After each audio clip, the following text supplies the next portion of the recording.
Good evening, and thank you so much for attending this presentation tonight. My name is Klapatch-Mathias, and I work for the University of Wisconsin-River Falls as a Sustainability and Custodial Supervisor. I am also a member of Hope for Creation, which is another sponsor for tonight's presentation.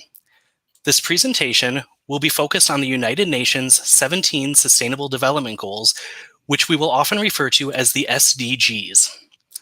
The SDGs serve as a universal call to action to end poverty, protect the planet, and ensure that all people enjoy peace and prosperity by 2030. The goals serve as a framework to mobilize for a just transition, achieve a better and more sustainable future for all, and work to address the global challenges we face, including those related to poverty, inequality, climate change, environmental degradation, peace, and justice. Before we get started, though, I want each of you to think about what you are passionate about. Think about the organizations that you might be a part of, their missions, and the good work that you would like to do in the world. As we go through these goals, I challenge you to see if any of the work you are passionate about aligns with any of the goals we discuss. Before we expand on the goals, though, I would like to highlight the sponsors for this presentation, as well as my co-presenters.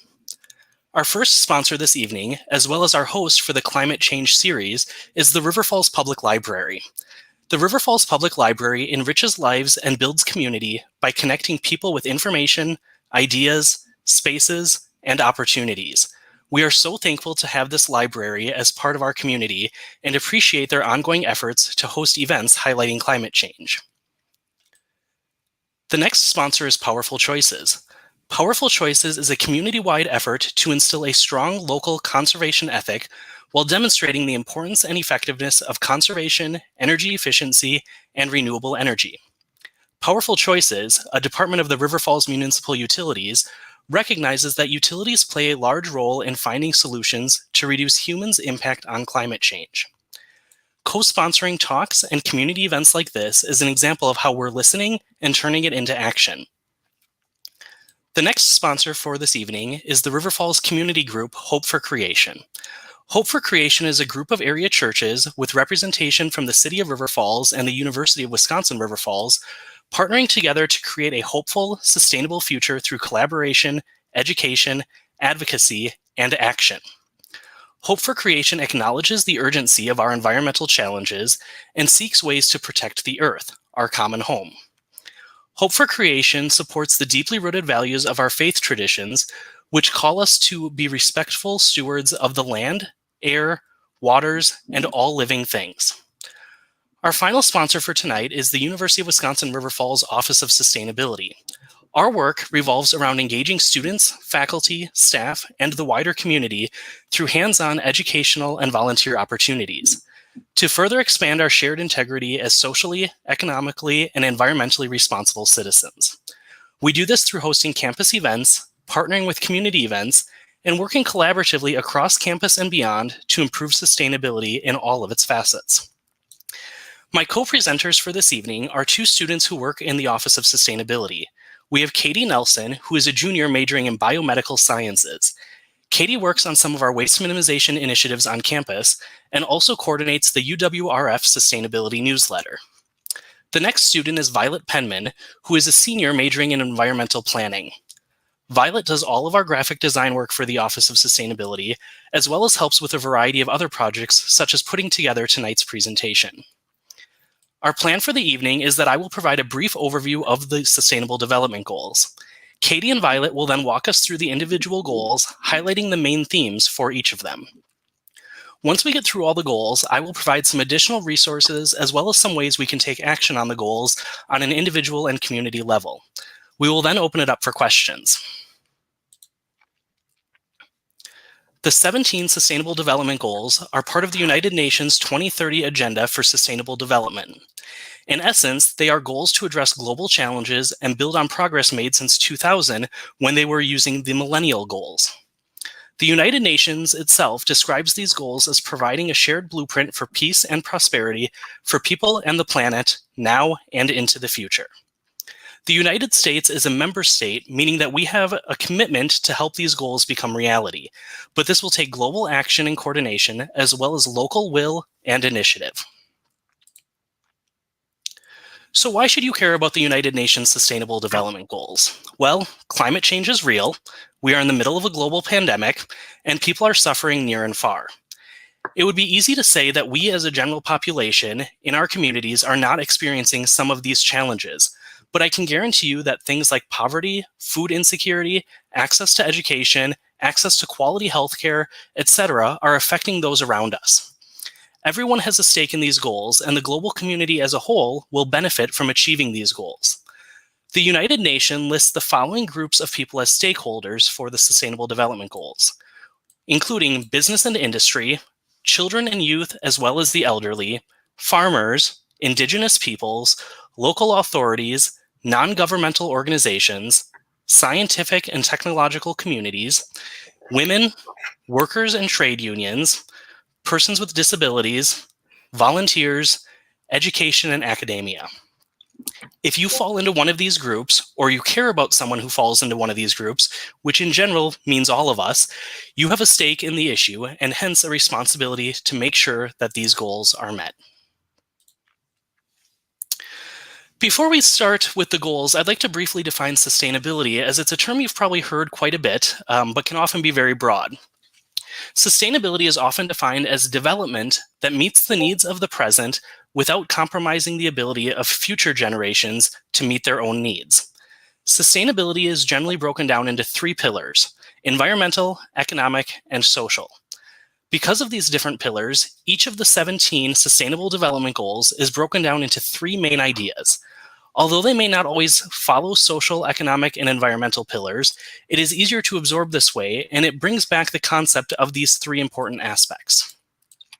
So I personally love the framework of the Sustainable Development Goals for understanding sustainability. Again, we work in the Office of Sustainability, so we are often dealing with and trying to educate people on what sustainability is, but there's so many different pieces of it that it's kind of hard to see some of those interconnections. The Sustainable Development Goals help us better understand the different aspects of sustainability, though, and the interconnectedness of them. We are now trying to align all of the work that we are doing in the Office of Sustainability with the Sustainable Development Goals, as the goals framework is proving successful in helping people better the world and understand the goals. So when I say that we are aligning our work, I mean things like all of our reporting that we do for sustainability, which we do a report every few years, which is about 300 pages listing all of the ways we are and are not sustainable on campus. All of the categories within that report are now tied to different or multiple Sustainable Development Goals. So there's things like when we are analyzing what courses we offer on campus, how many of the goals do those relate to, or which ones do they relate to? So we really are using the Sustainable Development Goals framework as our guide to make sure that we are on the right track as we work to improve sustainability on campus and in the community. With any luck, we will be able to reach the Sustainable Development Goals and a more sustainable and just world. I am now going to hand it over to Katie, who will walk us through the first few goals. Our first goal is no poverty, which includes ending poverty in all its forms everywhere. Theme 1 revolves around eradicating extreme poverty, which we define as living on less than $1.25 per day. It also deals with greatly reducing the amount of people living below each nation's poverty line. Theme 2 involves sound policy and resources, ensuring equal rights and economic and social resources. Additionally, it also includes creating sound policies that acknowledge and advocate for the poor and for the vulnerable.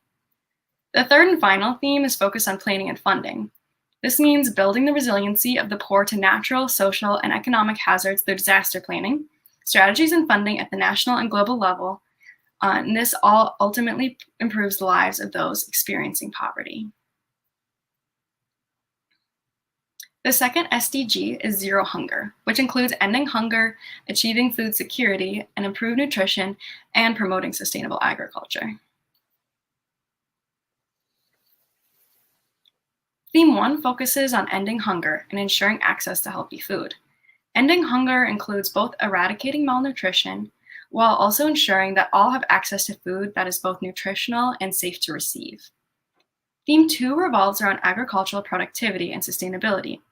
This involves doubling the agricultural productivity and income for small-scale food producers, as well as ensuring that the production of food is sustainable. It also includes preserving genetic diversity, soil health, and adaptability.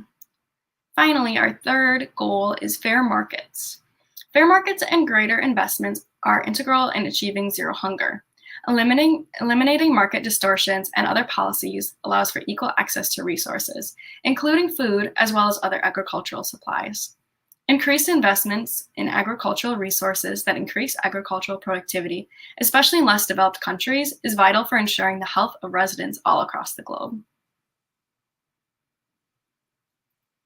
Our next goal is good health and well-being, which revolves around ensuring healthy lives and promoting well-being for all people at all ages.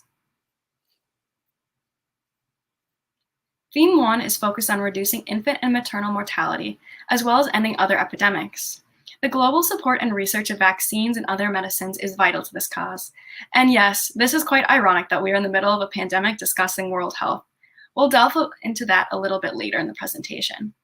The second piece of this puzzle is ensuring that all have access to quality healthcare, including universal coverage and access to reproductive and sexual care. This is a mainstream topic in the US right now, and although it is often perceived as controversial, a simple fact is that not all global citizens have the resources for the basic human right of healthcare. For expanded and equal access care to become a reality, though, there must be an increase in health financing and recruitment, as well as more quality medical training. Finally, reducing deaths from other sources is also included within this goal. While this may seem very broad, it encompasses several aspects of health that are vital for human well-being, including mental health and environmental protection from both pollution and contamination. Therefore, it's vital not to let this aspect of health and well-being get lost in the midst of pandemics and other louder factors.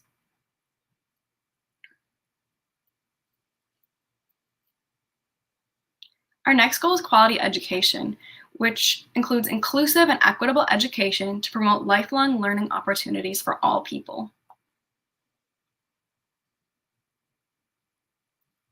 Theme 1 begins with fostering basic and relevant skills in all children.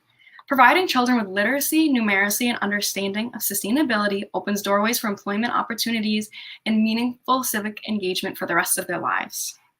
Similarly, all having access to quality education means eliminating disparities and ensuring safe and easy access to education despite race, gender, ability, and all other factors.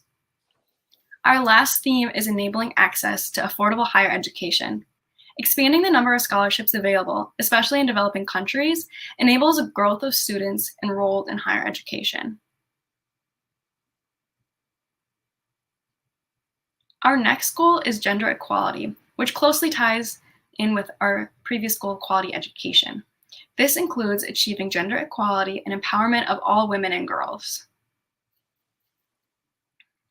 This clearly begins with ending discrimination and violence against women, including harmful practices such as forced marriages and trafficking. Women cannot be empowered when they are treated as anything less than human. Similarly, providing adequate services and policies is vital for completing this goal. Recognizing the value of domestic work through the provision of public services and protective policies that promote shared responsibility is a very important step for valuing all women and everything that they do for our society. Last but not least is ensuring equal opportunity for all women. The promise and subsequent enforcement of equal rights and opportunities to economic services, community participation, and decision-making leadership not only empowers women, but it also makes the world a better place.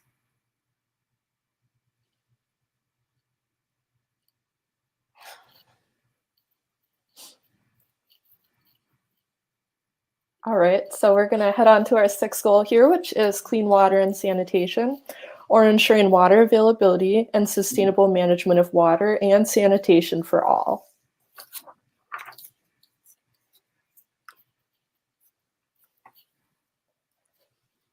So our goals start with safe and equitable access to water use for drinking and sanitation practices.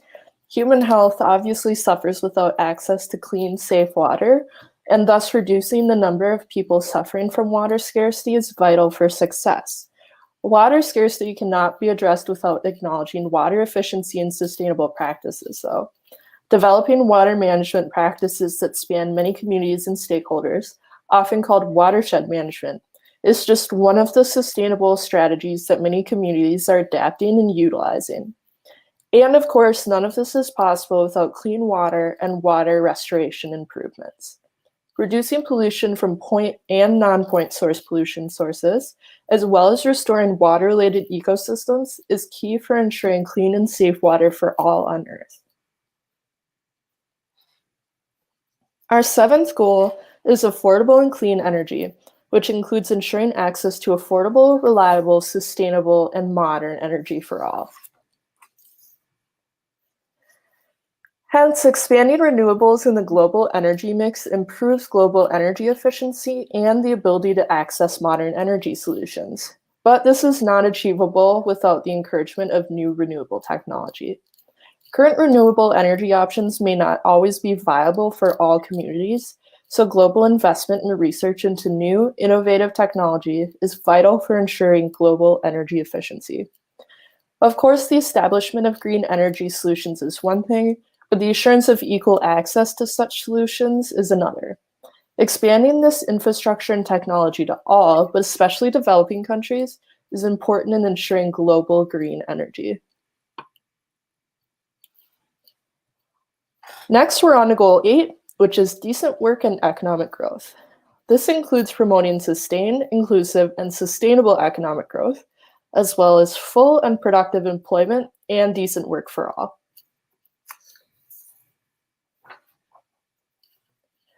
All right, so ensuring decent work and wages for all, despite race, gender, ethnicity, etc., is vital, since we all want to be treated fairly and get a good wage when we work. Part of this process is protecting the labor rights of workers, including equal pay for work of equal value, and eliminating forced labor.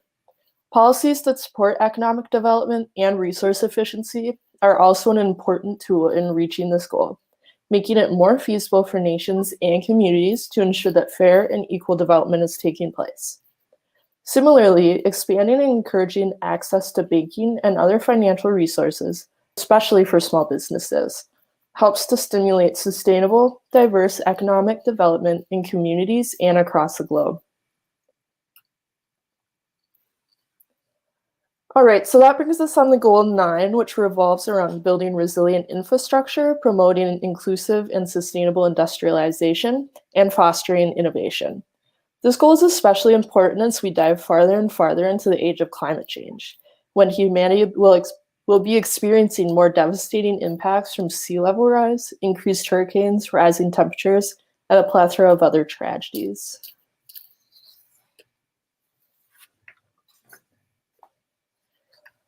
Building reliable systems that can withstand such devastating forces is crucial if humanity is to adapt to the impacts of global warming. Additionally, because it's undisputable that people of color and those of lower socioeconomic status are disproportionately impacted by the effects of climate change, it is crucial to ensure that everyone has access to these systems, not just those with the privilege to access them. While these are reactionary measures that stem from climate change, building sustainable industry that helps preserve our resources and ease climate change in the first place is also extremely important.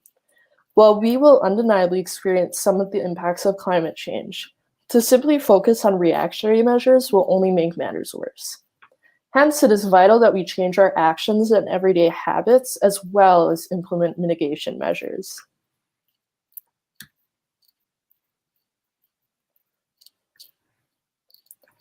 So we're on to reduced inequalities, which is Goal 10. Because our country has recently experienced a racial reckoning, I would like to go a bit more in depth into this topic, as I believe it's important to acknowledge these inequalities.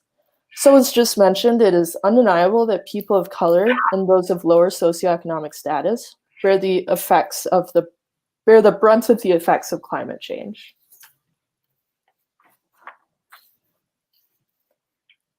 Communities of color are more likely to breathe polluted air, live near coal plants and toxic waste sites, and drink unhealthy water. And this isn't a coincidence. Blatant redlining in the 20th century forced communities of color to less desirable areas. And although redlining still exists in more subtle forms, these communities now suffer the impacts of climate change more acutely than white Americans. Inequality ultimately results in inequality, as shown by the diagrams here, acting as a vicious cycle that is nearly impossible to break for people of color. So we have a quote by Dr. Robert D. Bullard that says, people are saying we have to make our communities more climate resilient, but it has to be a resilience that cuts across race, class, and geography. So therefore, when we're talking about climate change and the impacts we all face, it is essential that we do not only consider ourselves, but also those who are different from us. The vicious cycle of inequality will become even more entrenched if we cannot acknowledge the differences we face, listen to the oppressed, and reckon with what this means in the face of climate change.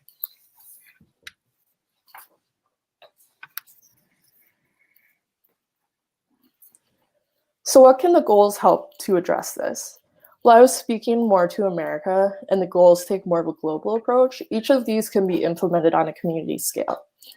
For one, ensuring economic opportunity and protection for all is an extremely important step. Increasing growth at the bottom 40% of the population opens doors for new opportunities and innovation, and adopting policies that protect social and economic equality ensures that this can occur. Ultimately, inclusion is critical in ensuring all of these goals, but this goal in particular. Supporting developing countries, as well as those with less privilege in your own community, is the first step to bridging equality. Goal 11 deals with sustainable cities and communities. This goal is perhaps the most important in integrating environmental, social, and economic sustainability into each of our everyday lives, especially as more and more of Earth's inhabitants move to cities.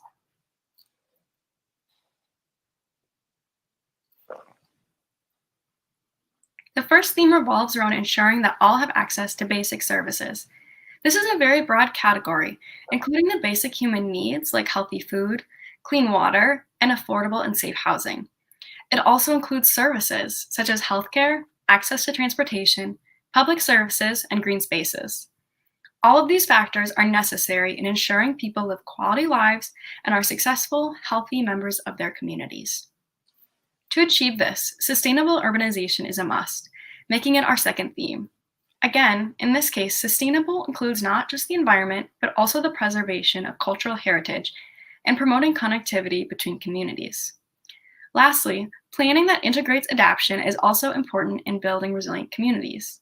This includes planning for and building around potential natural disasters that will become more prevalent in the age of climate change, as well as designing spaces and institutions in a way that is accessible and inclusive for all.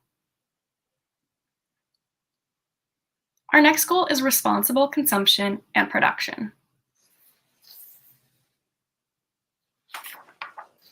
First, we start with ensuring market sustainability, which includes phasing out subsidies and other market distortions that encourage wasteful consumption of fossil fuels. To learn more about efforts taking place to reach this goal in the University of Wisconsin system, search for the UW Divestment Coalition online. Market sustainability also encourages companies to adopt sustainable practices by reducing waste and unnecessary consumption. Another important part of this goal is educating citizens and making sustainability more feasible for everyday people. Teaching sustainable choices at an early age allows children to integrate sustainability into their everyday lives as they grow up, something that many of us lacked when we were in elementary school. Additionally, I'm sure that we have all experienced frustration at some point around how hard it can be to make sustainable choices, simply because we live in a society so focused on consumerism and waste. Rethinking how our society and communities purchase items, the life cycle that these items have, and the ultimate disposal of such products will be integral for ensuring responsible consumption and preservation of resources. Goal 13 leads us to some of the big issue environmental topics we've all heard about in the news, such as climate action. Since we've already made such a huge impact on this planet, resilience and adaptation are inevitable steps that we must take. Perhaps the most effective way to do this is through policy and strategic planning, which cements sustainability and resiliency at its very core. Equally important is educating citizens and institutions of their effects on global warming and climate change and presenting solutions to mitigate these effects. Finally, we cannot ignore less fortunate nations when thinking about climate action. Environmental solutions must be international.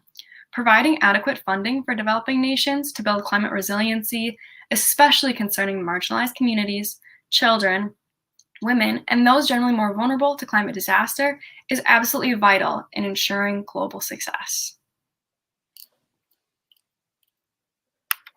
Our 14th goal is life below water, which is entwined with climate action and focuses on the conservation and sustainable use of oceans, seas, and marine resources.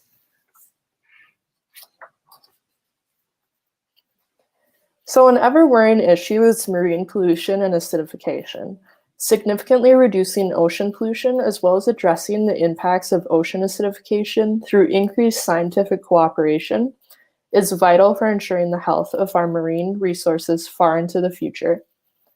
Similarly, conservation and restoration of marine and coastal areas through sustainable management of these habitats is important not only for the survival of aquatic wildlife, but also the survival of communities who depend on aquatic resources.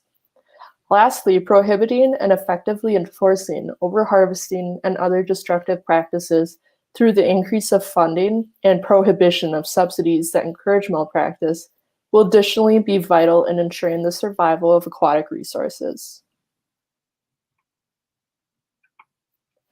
All right, so now we're on to life on land, which is similarly entwined with climate action and focuses on the sustainable use of terrestrial resources.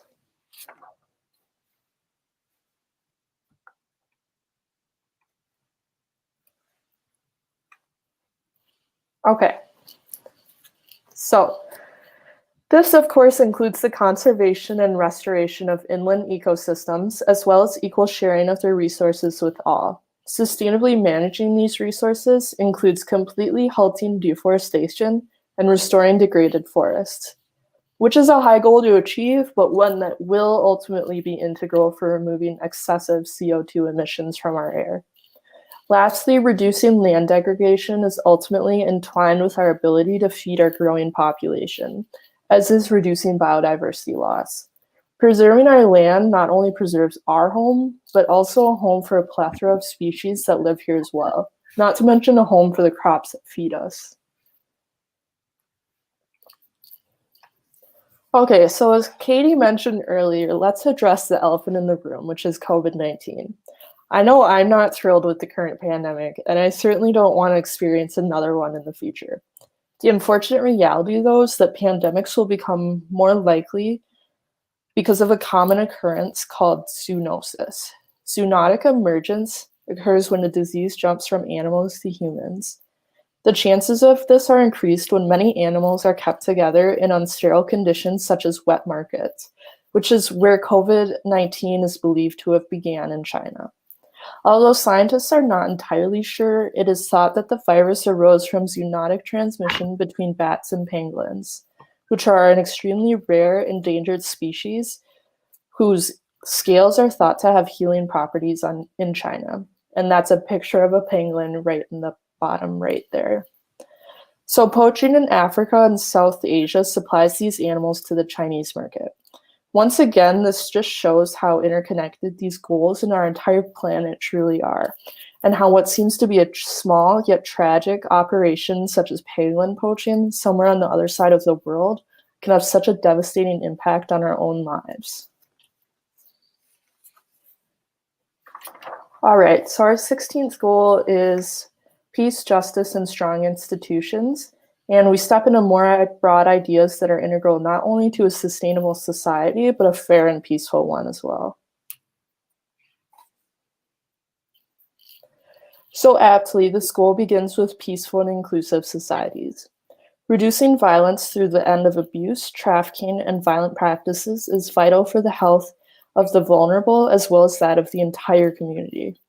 Ensuring equal access to justice through the promotion of non-discriminatory policies and laws, as well as through accountable institutions, is also an important aspect of a fair and inclusive society. Lastly, intertwined with each of these themes is reducing corruption and developing transparent and accountable institutions. Perhaps the best and only way to do this is through inclusive and participatory representative decision-making at all levels of government and community. So our last goal is number 17, which are partnerships for the goals. These are meant to strengthen the means of implementation and revitalize the global partnerships for sustainable development.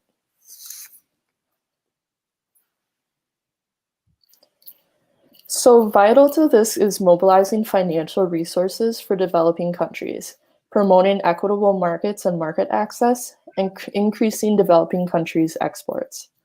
Technology is perhaps the best way to achieve this goal in such a globalized world, and tech can additionally provide essential services such as healthcare and accessible transportation. Enhancing international cooperation on access to science, technology, and engineering information that is environmentally sound is hence important for ensuring global success. Lastly, policy and institutional coherence is vital for reaching these goals at a global level. Enhancing macroeconomic stability, world policy coherence, and partnerships for sustainable development while simultaneously respecting each country's policy space and culture is a daunting but necessary task.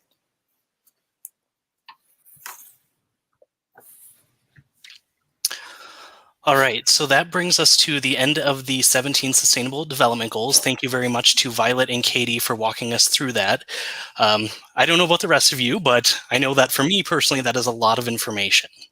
But I hope that you find value in knowing and understanding a little bit more about each of these goals. If nothing else, it will allow you the opportunity to look more into the goals that you are more particularly interested in. We in the Office of Sustainability believe that the first step towards taking action is educating ourselves and others on the Sustainable Development Goals.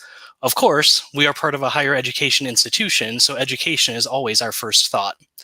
As we build our awareness and understanding of the goals, I want you to think back to the beginning of this presentation when I encourage you to think about the things that you are passionate about.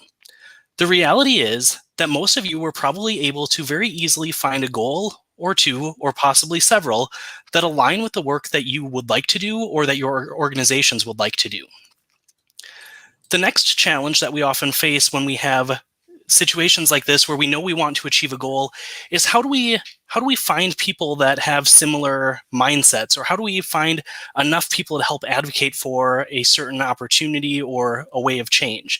This is certainly challenging under normal circumstances, and even more so during a pandemic when we're all physically distanced. There are a plethora of organizations in River Falls alone that have similar missions. An example of this would be the Kinnickinnic River, with numerous organizations trying to improve and protect the watershed. As we find collaborative opportunities and build our networks, it is then time to take action and advocate for what we care about on larger scales. Taking action on the goals will require anyone and everyone to work together for the common good. That may mean that you might need to get involved with an organization if you are already not a part of an organization that aligns with your personal goals. Again, there are an abundance of opportunities for you. On the slide here, we have a few opportunities specific to UWRF students and staff, as well as the community, but these are by no means a comprehensive list of the opportunities for ways to get involved and help contribute. If you are interested in getting connected with a group or have a goal that you would like to work on, feel free to email the Office of Sustainability. Our email address is sustainability@uwrf.edu, and we can help get you connected with other organizations. One of the projects that we've been working on is mapping out all of the organizations in River Falls, or kind of the region, if you will, with different resources for the organizations, or what the focus points are for each of those organizations. So in time, we hope to have a sustainability kind of map of sense of what groups are doing what and in what areas, so we can try to help get groups connected that might have similar goals. As I'm sure you've gathered from our explanations as we went through each of the 17 Sustainable Development Goals, they are very intertwined with and feed off of each other. The failure of one ultimately leads to the failure of another, and so on and so forth. Just as the goals are intertwined with each other, they are also intertwined with our daily lives and habits. While these are obviously global goals with elements difficult to achieve as an individual, taking small actions in your everyday life can make all the difference. Bring a reusable bag to achieve responsible consumption. Donate to or volunteer at the food pantry to help achieve zero hunger. Plant a tree to help life on land. Vote to ensure strong and just institutions. And when you find a barrier to sustainability or equality in our community, work with others to find a solution and fight for your rights. If not you, then who? And if not now, then when? If we all choose to make a difference, even if it's a simple step, we can help change the world. Here are some additional resources and ways to take action. The United Nations Sustainable Development Goals website has an abundance of information on the goals, and you can learn much more about each goal, the themes, the targets for each goal, and progress that has been made to date on the goals. The website really is a wealth of information, so please check that out if you're at all interested in learning more about these goals. Off of that website, there's another website called the SDG Action Zone, which has a collection of videos from people all over the world who are working towards the goals. We also wanted to share a couple specific ways to take action. One of them, which is also off of the United Nations main website, is the Lazy Person's Guide to Saving the World. What I love about this one is it's broken down into 4 categories: things you can do from your couch, things you can do from home, things you can do from your neighborhood, and things you can do at work. The other resource is an app that is suggested on the UN SDG website. The app is free and gives people actions and habits that they can work on to contribute to a more sustainable world. Even during a pandemic, many of the items noted in the guide and on the app are things that can be done by you and now. You do not have to do everything. Many of the SDGs will require small, incremental shifts in habits and our behavior. Individual action can and will result in global impacts. I will leave this slide up while we take questions, but before we get to questions, I have a couple of additional quick items regarding future events. So first of all, I want to once again thank all of our sponsors for tonight. It is amazing to have this climate series in our community and that we are able to participate as the Office of Sustainability. It is clear that these organizations, as well as many others in River Falls, will undoubtedly contribute to achieving the Sustainable Development Goals. I also want to thank all of you watching this presentation. There will be another event on Monday, January 25th, featuring Dr. Jonathan Overpeck, who is another Nobel Prize laureate. He will be presenting on the impact climate change has had on fisheries in the Great Lakes region. So that event is, again, January 25th, and will feature Jonathan Overpeck. We will be sending out more marketing and things for that. And then there will also be additional events in this climate change series over the course of the winter and spring. So please keep an eye out for that information. If you would like to be added to an email list to get reminders specific about this climate change series, please email sustainability@uwrf.edu, and we will add you to our email distribution specifically for these events. I just want to reiterate, you're not being added to a listserv for many other emails. We will only send out emails regarding events in this series. So please reach out again to sustainability@uwrf.edu if you would like to be added. At this point, we would like to open it up for questions, so you can type in the comments and those should feed to us, and Violet, Katie, and I will do our best to answer them. We are certainly not experts on the Sustainable Development Goals, but we recognize that our work aligns with them very closely, so we've done quite a bit to educate ourselves, and we would love to receive some questions and see where this will go.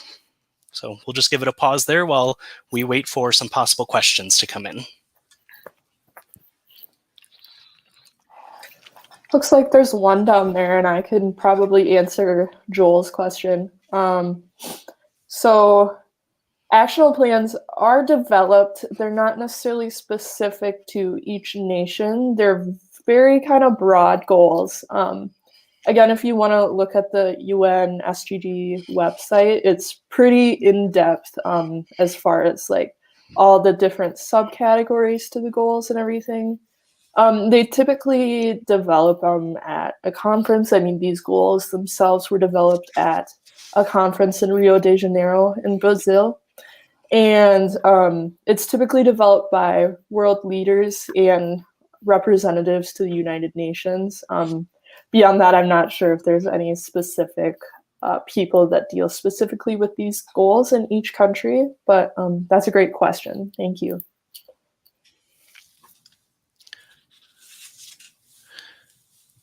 So we have another question that is, what would the app be called? Act Now Eco.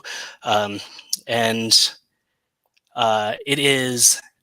comes up a world That's the name of the app, so it kind of looks like an A and a W. But if you are interested in more information on that, you can email sustainability@uwrf.edu, and we will send you that specific information. I know it's hard when we just throw it up on a slide for a second there.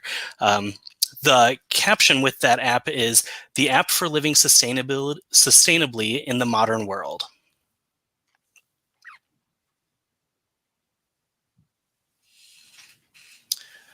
We have a question. It's good to see there's a bee club on campus, and what is SALSA?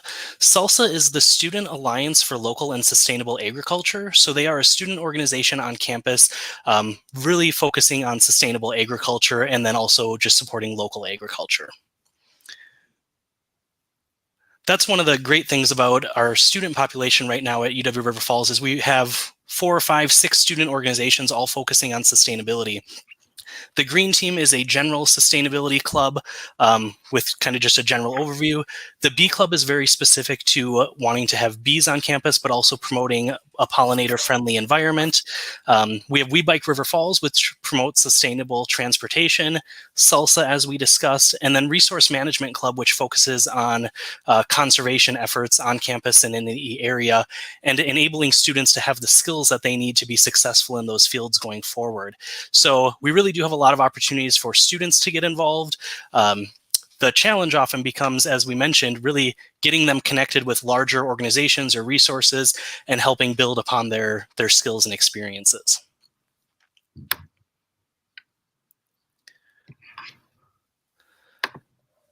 Goal 11. Oh, go ahead, Violet. I have it pulled up right here. So it's ensure access to basic services, promote sustainable urbanization, and then planning that integrates adaptation.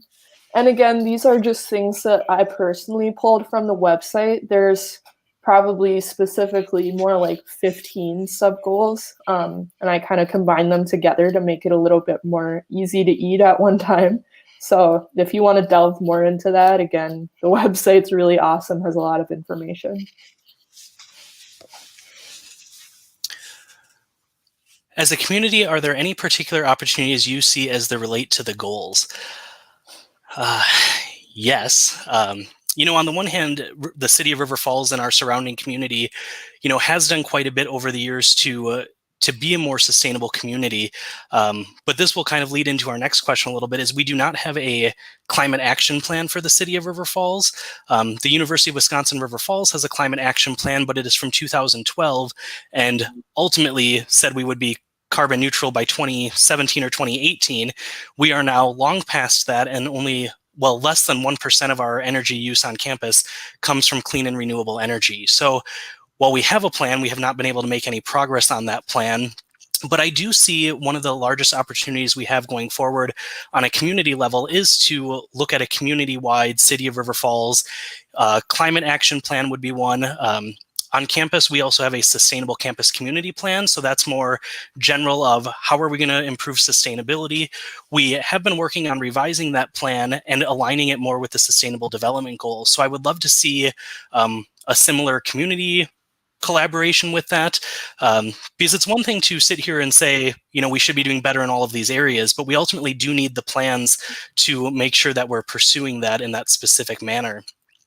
One of the goals, and Violet being our expert might know the number, but it specifically talks about policies and procedures. And I think we do need to look at sustainability from a policy standpoint and see how we can implement different policies to make sure that we are achieving those goals.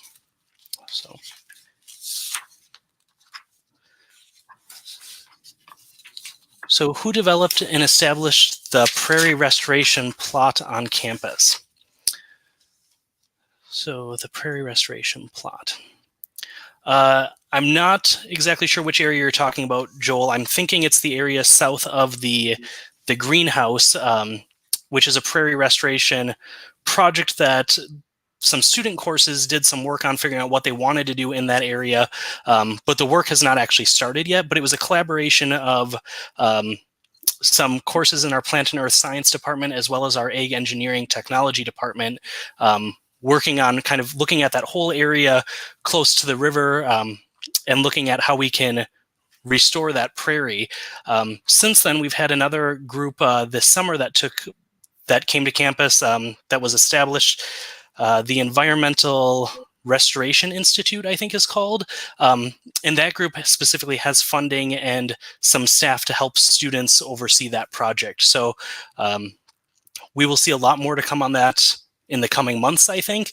But with the establishment of that new institute, we will see more progress on that.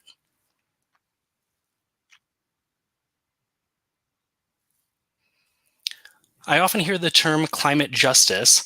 How does this fit in with the 17 goals in your mind? And I'm curious to hear either Katie or Violet's opinions on this one.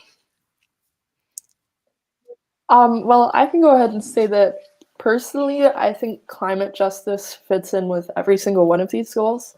Obviously, some ways it's a little bit more than others, but especially taking action on climate change is really important because, like I was talking about, a lot of communities are of color and of lower socioeconomic status are living in areas that are going to be more impacted by climate change. I mean, a great example of that is Hurricane Katrina, and how the Black community was so impacted by that in such a horrible way and still hasn't truly recovered. But I mean, all of these goals really do have an importance with that, whether that be in your own community or across the world. Katie, do you have any thoughts? Yeah, I think climate justice, it's such an intersectional term, and it is a good example of the way that all the sustainable development goals are kind of intertwined, and you can't really have success in one without the other. And I'll add to that, I'm going to focus a little less on the climate justice and just that word justice. That's really where we see the 17 sustainable development goals. It's how are we making sure that everything is equitable, that we don't have marginalized communities, or that we are we're giving them the same opportunities that we have others. So we often hear about climate justice, environmental justice, social justice, but it's that justice piece that I think is what allows the sustainable development goals to be such a good framework to understand, because when we often talk about sustainability and we say environmental, economic, and social, again, those are such broad buckets. But when you're looking at things like no poverty or gender equality or reduced inequalities, that justice piece just kind of screams at you. So that social piece really just comes through. And I think that's how the sustainable development goals, as Katie mentioned, really just help people understand how intersectional they really all are and how they feed off each other.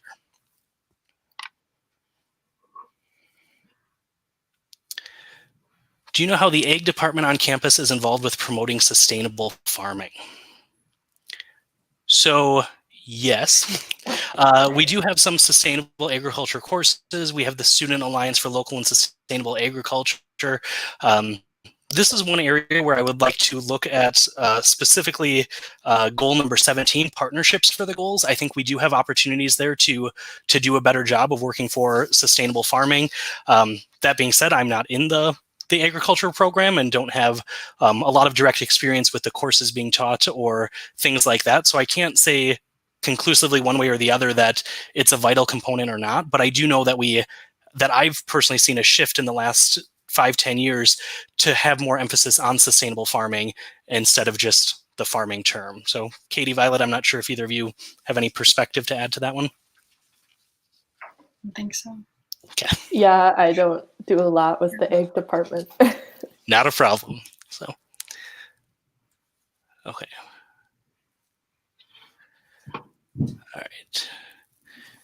Could universal basic income potentially be part of the effort to ensure economic stability?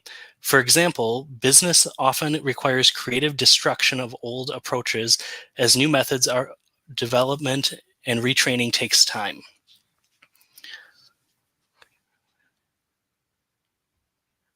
I think absolutely. Anytime we're talking about universal basic income, I think it's automatically going to have positive effects on the economy and bring more stability there.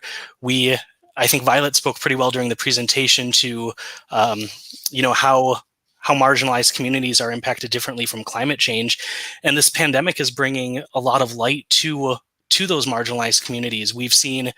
I've personally seen a significant increase of people who are food insecure, or, right now we just, even the demand for unemployment insurance has completely gone up because so many people have been laid off or furloughed or other things. So I think if there was a universal basic income, I think that would certainly help ensure a stable economy.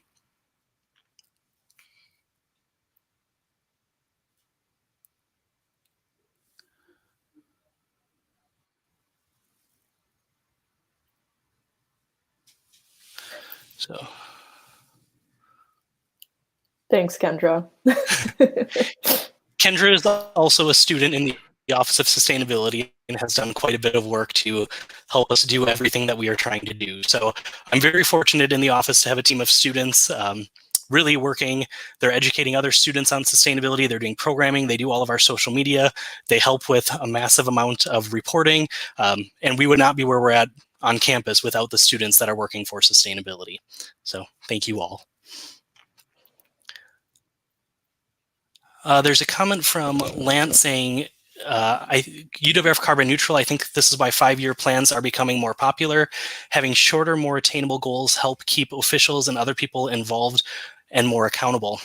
I completely agree. I think, when River Falls did the Climate Action Plan and the Sustainable Campus Community Plan back in 2012, at that time we also signed a sustainability declaration with the City of River Falls and the River Falls School District that said that we were going to collectively work to be a more sustainable community. Of course, we all have our different focus points, but ultimately, in terms of the university, as we've measured sustainability and our progress there, there's a lot more that we could be doing. And if we don't continually update our plan, we don't know if we're going to be making enough progress on that. So I talk a lot about our sustainability reporting and our plan. The sustainability reporting that we do, even the framework for which we provide our reports, the versions of that report have changed multiple times because we go through an external agency which focuses on higher education. The variety of things included in sustainability is so much more broad that back in 2012, there weren't many colleges and universities that had a climate action plan. And now that's part of the report. Instead of getting, bonus credits for having a plan, now you're just expected to have that plan. And we're seeing many more communities do that as well. So I feel like if we can collectively work, again, whether that's the campus, the school district, or the city, or just the city, that we could ultimately do a climate action plan. But we need to have those stakeholders very much so on board. Otherwise, you've kind of got one group trying to work without the support of the other group. And we've got some major players in the city. So doing regular reports and goals and making sure that our leaders have stakes in those plans is very important. So I appreciate that comment, Lance.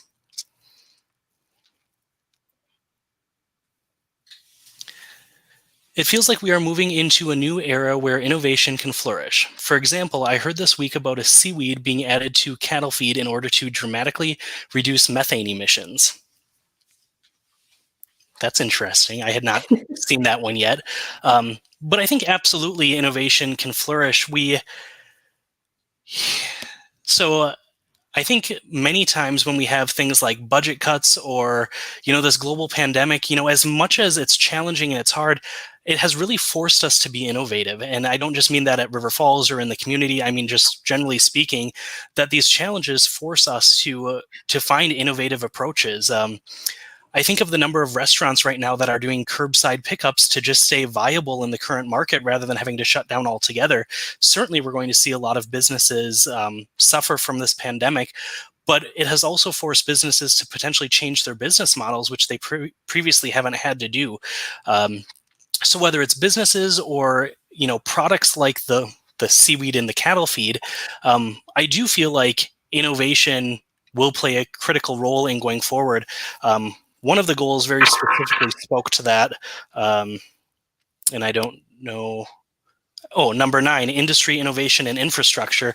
I think we're going to have to continue to be very innovative in our solutions because we know that the status quo is not working, that we need to find new and creative solutions to make sure that we are addressing these issues. So there's the challenge for everybody to think creatively as much as you can.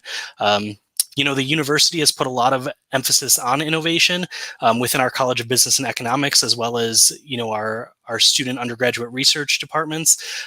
We've really made sure that we are trying to promote cultures of innovation to make sure that we are finding the solutions we would like. Back to our sustainability reporting, in the report that we do regularly, there's a category called innovations, and it's basically bonus points, things that aren't captured elsewhere in the report, and things that we could be doing or that we are doing that could get us those bonus points. Over the years, it's getting harder and harder to get those bonus points because now some of those things are just becoming mainstream and part of the rest of the report. So ultimately, that's good that industry and things are catching up, the reporting's catching up, but we do still need to challenge ourselves to be as innovative as possible to work towards some of these goals.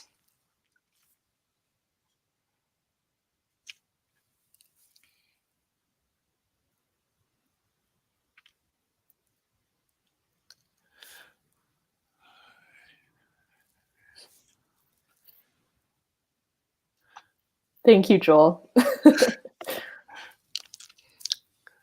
So David Orr was on campus a few years ago. He had a student working on using blueberry juice in photovoltaic panels. Haven't heard how that is working out. I have no knowledge of that. So I'd be curious to look that up also and see where that has gone since then.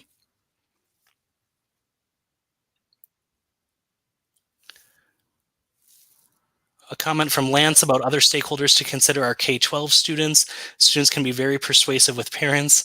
In Red Wing High School, students led the community in climate action plan adoption. Well, that's great. And I would certainly echo that. It's easy for me to speak about the university students that I work with. Again, they're kind of the driving force behind our sustainability progress on campus. I just help kind of steer and provide direction to that, but the K-12 population as well. So that's where we do have that sustainability proclamation with the River Falls School District. There are some staff that, or there are some people that work specifically with the schools in River Falls for energy conservation and education. So there is a little bit there, but I do think that's another area where we have opportunity for improvement. And I would throw out there again, if anybody would like to get involved with any of these goals, please feel free to reach out. We will try to get people connected.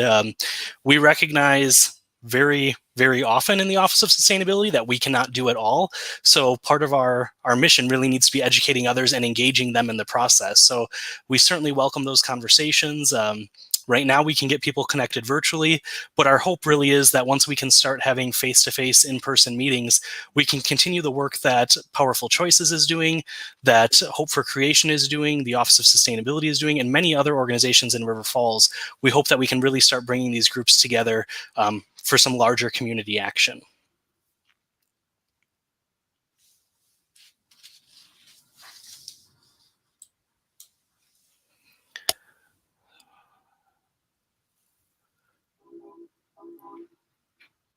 Is anyone working with the high schools? I don't know specifically of anybody at the high school.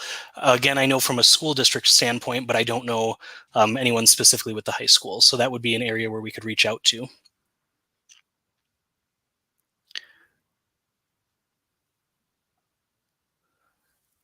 And Dawn has shared the link for the innovation competition. Sustainable ideas are always very competitive. So there's a link through the UW River Falls College of Business and Economics. Even if you just Google Innovation Challenge UWRF, I would imagine you can find that. Or again, with that or any of the things that we've referenced over the course of our presentation, if you email sustainability@uwrf.edu, we will do our best to help get you connected or get you the link or information, anything like that whatsoever.